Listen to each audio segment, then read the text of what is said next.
अगर आप देखेंगे कि कोविड-19 के दौरान भी वित्तीय अनुशासन को बनाए रखते हुए प्रदेश के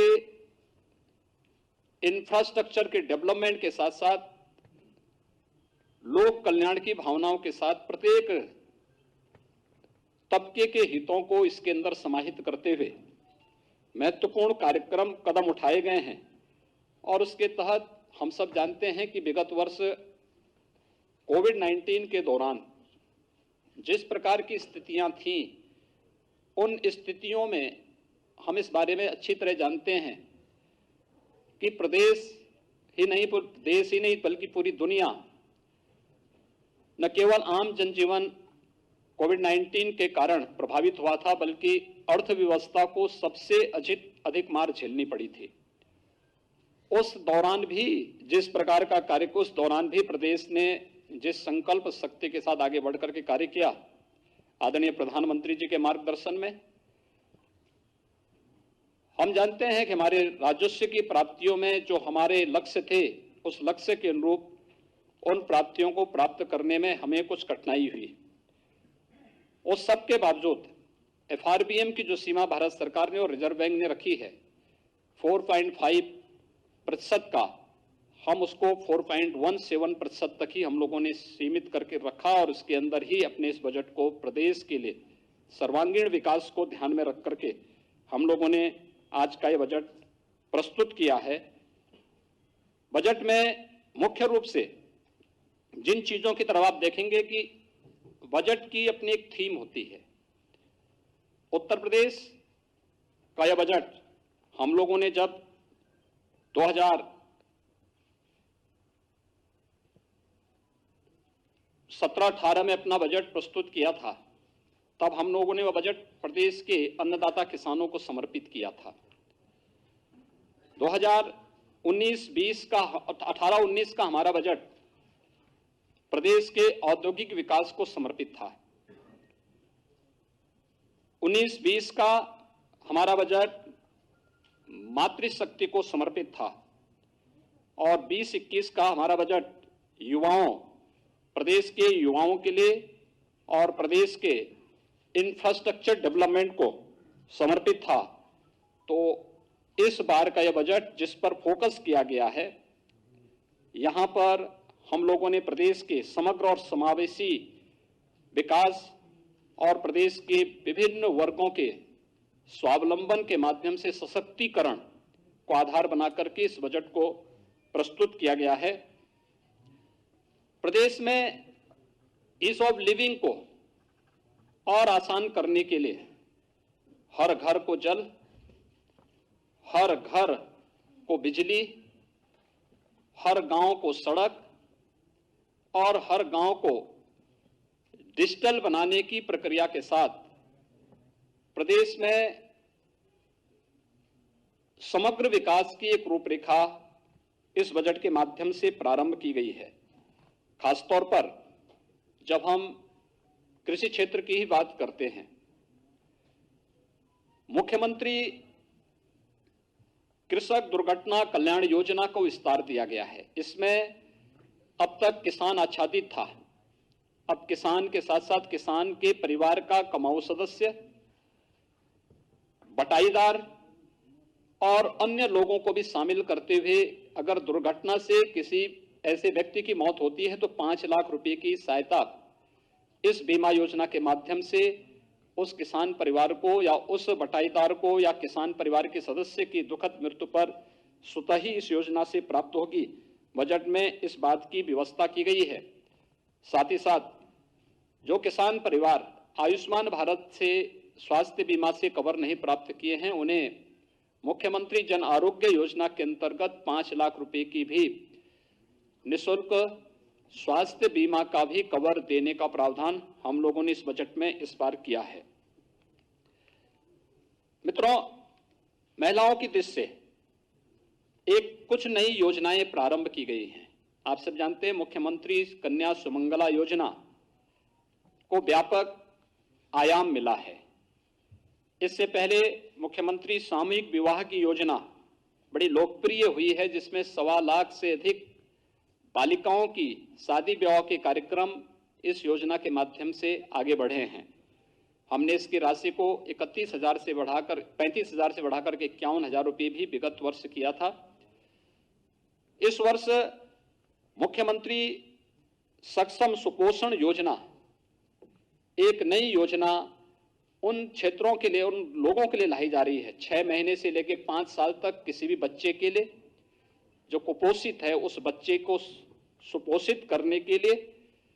या जो बालिकाएं स्कूल नहीं जा पाती हैं 11 से 14 साल तक की उन बालिकाओं के लिए जो एनीमिया से पीड़ित हैं उनके लिए भी इस बजट में एक प्रावधान किया गया है। दूसरा, एक बहुत अच्छी योजना महिला सशक्तिकरण की दिशा में प्रारंभ की जा रही है और यह है महिला सामर्थ्य योजना। यह महिला सामर्थ्य योजना हम लोगों ने वर्ष 2019 में झांसी बुंदेलखंड में बलेनी मिल्क प्रोड्यूसर का वहां पे प्रारंभ किया था भारत सरकार के सहयोग से। आप आश्चर्य करेंगे, एक वर्ष में इस योजना के साथ जुड़ी हुई महिलाओं ने 46 करोड़ रुपए का इनका टर्नओवर था और 2 करोड़ का नेट प्रॉफिट इस महिला स्वयंसेवी समूह को वहां पे प्राप्त हुआ था। ऐसे नए स्वयंसेवी समूह और इनके माध्यम से दुग्ध क्षेत्र में एक नई क्रांति लाने के लिए प्रदेश ने महिला सामर्थ्य योजना प्रदेश के अंदर प्रस्तावित की है और इस योजना के अंतर्गत हम लोग यहां पर प्रदेश के अंदर इसके लिए भी 200 करोड़ रुपए की व्यवस्था प्रारंभ की गई है। इसके अलावा प्रदेश के अंदर हम लोगों ने अन्य तमाम योजनाओं के साथ ही युवाओं के लिए, आप सब जानते हैं कि अभी हाल ही में हम लोगों ने प्रदेश के अंदर तमाम एक नई योजना युवाओं के लिए समर्पित की है और वह योजना है मुख्यमंत्री अभ्युदय योजना। प्रदेश के युवाओं को प्रतियोगी परीक्षाओं की तैयारी के लिए हम लोगों ने फिजिकल और वर्चुअल 2 प्रकार की सुविधा के लिए अभी तक 18 कमिश्नरी हेडक्वार्टर पे यह व्यवस्था प्रारंभ की है, जो हमारी बसंत पंचमी से क्लासेस फिजिकली वर्चुअली प्रारंभ भी हो चुकी हैं और उसके बहुत अच्छे परिणाम सामने आए हैं। लगभग 10 लाख लोग अब तक उससे जुड़ रहे हैं, वर्चुअली जुड़ रहे हैं। फिजिकली अभी ये संख्या, चूंकि स्थान और उसके लिए इंफ्रास्ट्रक्चर की स्थिति को देखते हुए इसमें हम लोग उसको क्रिएट कर रहे हैं, लेकिन फिर भी ये योजना प्रदेश के अंदर लोकप्रिय हुई है और अन्य राज्यों में भी इसकी डिमांड हुई है। हम लोगों ने एक व्यवस्था इसके साथ जोड़ी है। इन प्रतियोगी परीक्षाओं के लिए, चाहे वह यूपीएससी का हो या प्रदेश के पीसीएस का हो या फिर बैंकिंग का हो, रेलवे का हो या फिर नीट या आईआईटी जेईई के लिए या एनडीए सीडीएस के लिए जो बच्चे तैयारी करते हैं, तो उनको हम इसका एक प्लेटफॉर्म मुख्यमंत्री अभ्युदय योजना से प्रारंभ कर ही रहे हैं। लेकिन साथ साथ इसमें जो भी पात्रता की श्रेणी में बच्चे आएंगे उनके लिए टैबलेट की व्यवस्था भी हम लोगों ने इस योजना के अंतर्गत घोषित किया है। उन्हें एक एक टैबलेट भी उपलब्ध कराएंगे, क्योंकि जो बच्चे वर्चुअली इस क्लास के साथ जुड़ेंगे उनके लिए टैबलेट आवश्यक है और टैबलेट की व्यवस्था का प्रावधान आज के इस बजट में उनके लिए किया गया है। इसके अलावा प्रदेश के अंदर 18 कमिश्नरी हैं। हमारे पास लखनऊ में देश का पहला सैनिक स्कूल है, 3 अन्य सैनिक स्कूल प्रस्तावित निर्माणाधीन है, एक गोरखपुर में प्रस्तावित है। लेकिन इस सब के बावजूद हमारे कुछ कमिश्नरी ऐसी हैं, 18 कमिश्नरी हैं और 18 कमिश्नरी में से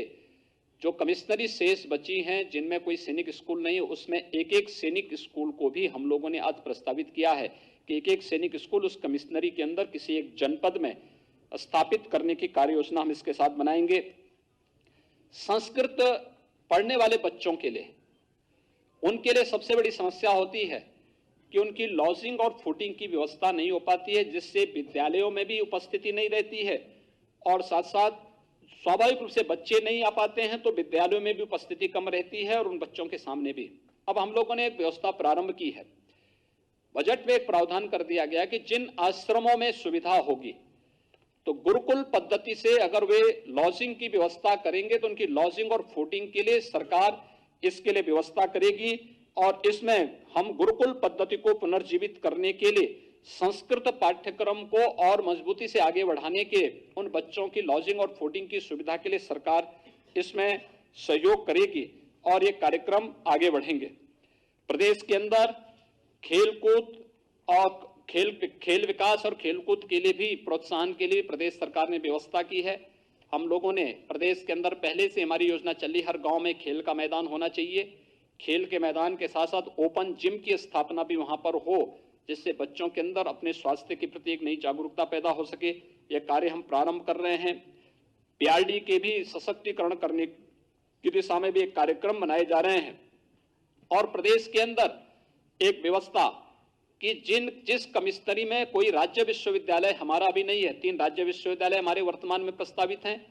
एक सहारनपुर में, दूसरा अलीगढ़ में, तीसरा आजमगढ़ में। इसके अलावा जिस कमिश्नरी में कोई राज्य विश्वविद्यालय नहीं होगा, वहां पर हम एक नए राज्य विश्वविद्यालय की स्थापना वहां पर हम लोग करेंगे। इस दिशा से एक बड़ा कार्यक्रम, इस बड़ी घोषणा भी इस बजट में की गई है। इसके साथ ही प्रदेश के अंदर हमारे 69 जनपद ऐसे हैं जिन 69 जनपदों में कोई ना कोई हमारा मेडिकल कॉलेज है, गवर्नमेंट का हो या प्राइवेट क्षेत्र का मेडिकल कॉलेज वहां पर है और बेहतरीन स्वास्थ्य की सुविधा वहां पर उपलब्ध होती है। जिन क्षेत्रों में कोई मेडिकल संस्थान या मेडिकल कॉलेज नहीं, जिन जनपदों में ऐसे 16 जनपद हैं, उन 16 जनपदों में भी पीपीपी मोड में हम लोग नए मेडिकल कॉलेज स्थापना के लिए सहयोग करेंगे।